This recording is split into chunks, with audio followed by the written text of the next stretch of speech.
Okay, situasi di Selat Hormuz dah mula nampak reda. Tapi harga emas bukannya turun. Sebaliknya minggu lepas dia melonjak lebih 7%. Jadi apa sebenarnya yang berlaku? Sebenarnya sekarang ada beberapa benda yang berlaku lah yang membuatkan pergerakan harga emas sebegini. Bila tension dekat Selat Hormuz mula reda, risiko gangguan bekalan minyak pun berkurang. Jadi, tekanan inflation daripada harga minyak pun mula kurang. Cumanya isu ni belum selesai sepenuhnya sebab Iran masih letakkan beberapa syarat sebelum laluan tu dibuka semula. Kemudian keluar pula data pekerjaan Amerika yang jauh lebih lemah daripada expectation. Pada asalnya, market menjangkakan Amerika akan tambah lebih kurang 80,000 pekerjaan.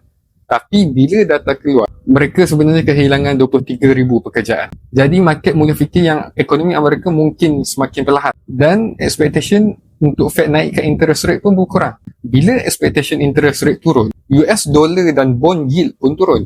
Keadaan macam ni biasanya lebih favorable lah untuk emas. Dan rally ni bukan datang daripada faktor tu je. Bank Pusat Negara China pun baru je tambah pembelian emas pada bulan lepas. Sementara itu juga, market sekarang tengah tunggu data inflation Amerika, CPI dan PPI untuk tengok apa langkah Fed yang selepas ni. Kalau kita seorang penyimpan emas, apa yang kita perlu buat bila tengok harga naik macam ni? Biasanya mulalah rasa, alamak, harga emas dah naik lah. Nak beli sekarang takut nanti lepas ni dia turun pula.